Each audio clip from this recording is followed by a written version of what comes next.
સંયુક્ત નૈતિક માનવ અધિકાર સમિતિની જૂનાગઢ ટીમે લીધી વૃદ્ધાશ્રમની મુલાકાત।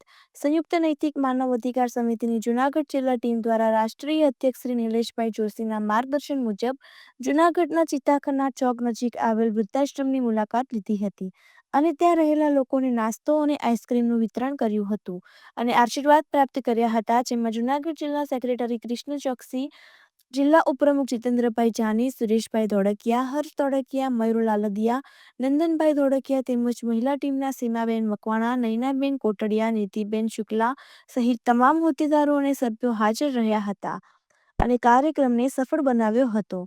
આ કાર્યને ગુજરાત રાજ્ય પ્રિન્ટ મીડિયા પ્રમુખ પાર્થ પંડ્યા દ્વારા બિરદાવવામાં આવ્યું હતું અને હજુ પણ ટીમ દ્વારા આગળ સેવાકીય પ્રવૃત્તિઓ અને છેવાડાના માનવીના હિત માટે કામો કરતા રહે તેવી આશા પણ વ્યક્ત કરી હતી।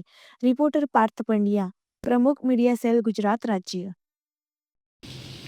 આજરોજ 23 તારીખના રોજ સંયુક્ત માનવ નૈતિક અધિકાર સમિતિ જૂનાગઢ શહેર અને જિલ્લા દ્વારા જૂનાગઢ મુકામે મહાનગરપાલિકા સંચાલિત વૃદ્ધાશ્રમમાં અમે જે લાભાર્થી વૃદ્ધો અહીંયા છે એમને સંયુક્ત માનવ નૈતિક અધિકાર સમિતિ જૂનાગઢ દ્વારા નાસ્તો, આઈસ્ક્રીમની સેવા પૂરી પાડી, એની સાથે મુલાકાત કરી અને એની સાથે અમે એના સુખ દુઃખની વાતો જાણી અને એમને આશ્વાસન આપ્યું।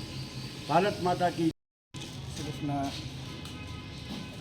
અમારા આશ્રમની મુલાકાત આ રીતે લીધી છે અને અમે આશ્રમો રહીએ છીએ અને આજે બધાને આઈસ્ક્રીમ તથા વેપાર બધું આપ્યું છે। આશ્રમની મુલાકાત લીધી છે અને અમારે બધા વાતોચીત કરી છે। બધાને શાંતિથી વ્યવસ્થિત બધાને બેસાડીને આઈસ્ક્રીમ બધું વ્યવસ્થિત ખવડાવવું છે।